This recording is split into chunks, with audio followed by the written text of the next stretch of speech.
علامہ جامی رحمۃ اللہ علیہ کسی سفر پر تھے تو وہاں پر آپ نے ایک مرتبہ خواب دیکھا کہ نبی مکرم علیہ الصلوۃ والسلام مسجد کے محراب میں تشریف فرما ہے، اور ملا جامی رحمۃ اللہ علیہ جب زیارت کرتے ہیں تو وجد میں آ جاتے ہیں، نبی پاک علیہ السلام کے نورانی چہرے کو دیکھتے ہیں، دیکھتے ہی وقت کا احساس نہیں ہوتا، خیر خواب ختم ہوتا ہے، آنکھ کھلتی تو کہا یہ کیا، یہ خواب دیکھ رہا تھا۔ ایک ہفتہ ابھی گزرا تھا کہ دوبارہ پھر رخ زیبا کی زیارت نصیب ہو جاتی ہے۔ سبحان اللہ۔ اب جب عشق کی چنگاری جو شعلہ بن کر ایک روشن ہو گئی، مزید عشق نے آپ کو جب تڑپایا تو پھر آپ نے وہاں سے سفر کیا اپنے شہر کی طرف، اور اس دوران آپ نے ایک کلام لکھا۔ کلام کیا لکھا؟ نسیمہ جانب بطحا گزر کن ز احوالم محمد را خبر کن۔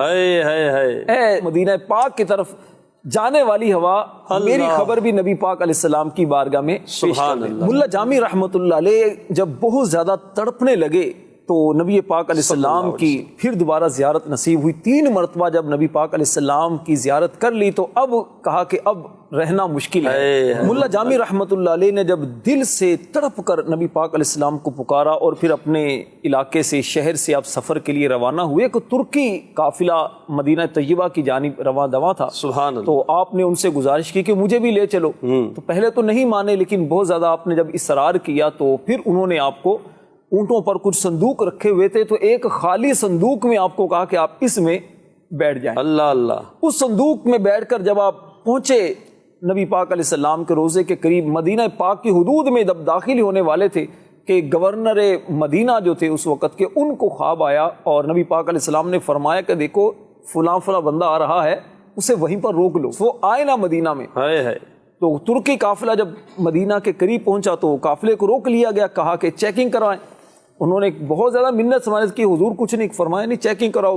خیر چیکنگ کرتے کرتے صندوق کھلوایا گیا ملا جامی رحمۃ اللہ علیہ، آپ کو کہا کہ جی آپ کو اجازت نہیں ہے، ان کو واپس عراق بھیج دیا گیا۔ ملا جامی رحمۃ اللہ علیہ نے کچھ دن صبر کیا، اس کے بعد پھر دوبارہ عشق رسول، مزید جب تڑپ پیدا ہوئی عشق رسول میں، پھر وہاں سے روانہ ہوئے، اور اس کے بعد اب آپ ایک ریوڑ آ رہا تھا جو موصل سے طائف کی طرف وہ آ رہے تھے بکریاں وغیرہ لے کر، تو ان سے آپ نے کہا، اور ایک روایت میں تو ایسا ہے کتابوں میں لکھا کہ آپ نے ایک بھیڑ کی جو کھال تھی وہ آپ نے اپنے اوپر لپیٹ لی تاکہ پتہ نہ چلے، اور انہی کے ساتھ اسی طرح بھیڑوں کے ساتھ ساتھ تاکہ مدینہ میں حاضری کا موقع مل جائے۔ پھر گورنر جو تھے اس دور کے، نبی پاک علیہ السلام کی زیارت ہوئی، فرمایا کہ ان کو آنا نہیں چاہیے، یہ آئے نا۔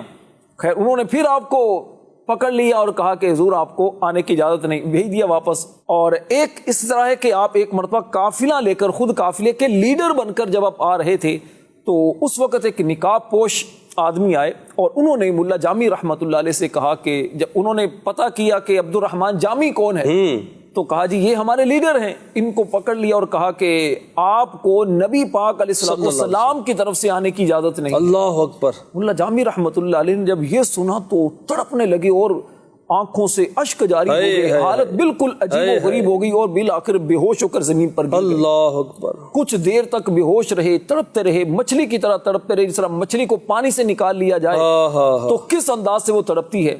کچھ دیر کے بعد جب ہوش آیا تو وہ شخص موجود تھے، تو آپ نے ان سے کہا کہ ذرا یہ تو بتائیں کہ مجھے نبی پاک علیہ السلام نے روکا کیوں ہے؟ اللہ اکبر۔